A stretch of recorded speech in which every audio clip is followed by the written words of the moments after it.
নমস্কার বন্ধুরা, প্রিয়াঙ্কার রান্নাঘরে সকলকে স্বাগত জানাই।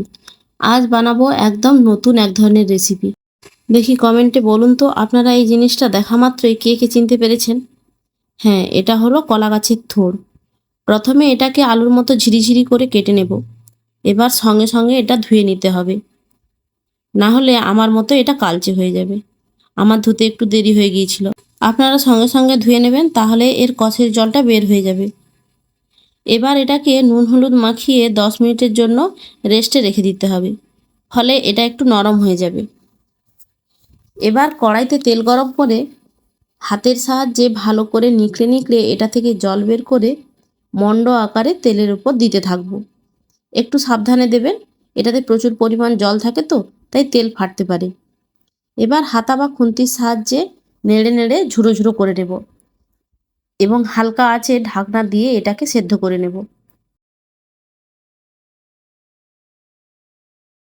এরপর মাঝখানটা ফাঁকা করে দেব কিছুটা তেল ও তারপর দেব চিনে বাদামটা ভালো হয়ে ভাজা হয়ে গেলে এবার দেব কিশমিশ। এরপর দেব 1 চিমটে সর্ষে ও কারি পাতা ফোড়ন ও দেব সব থেকে গুরুত্বপূর্ণ জিনিস কাঁচা লঙ্কা কুচি, যা এ রান্নার প্রধান উপকরণ, যা রান্নাটাকে ব্যালেন্স করে। এতে লাল লঙ্কা বা গুঁড়ো লঙ্কার ব্যবহার করা যাবে না। এবার দেব পেঁয়াজ কুচি, যা এই রান্নার মিষ্টি স্বাদটাকে ব্যালেন্স করবে।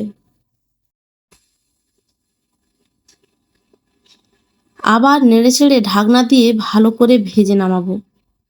একদম তৈরি থোড় ভাজা বা থোড়ের হালুয়া। একে খালি মুখে হালুয়ার মতো করে খাওয়া যায়, আবার ভাতের সঙ্গে মেখেও খাওয়া যায়। যেমন খুশি তেমন খেতে পারেন। এটি আয়রন ও ফাইবারে পরিপূর্ণ, খুবই স্বাস্থ্যকর একটি খাবার।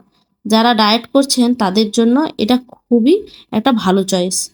রেসিপিটি ভালো লাগলে কমেন্টে অবশ্যই জানাবেন ও আমার চ্যানেলটিকে সাবস্ক্রাইব করে পাশে থাকবেন নতুন নতুন মজাদার ভিডিও পাওয়ার জন্য।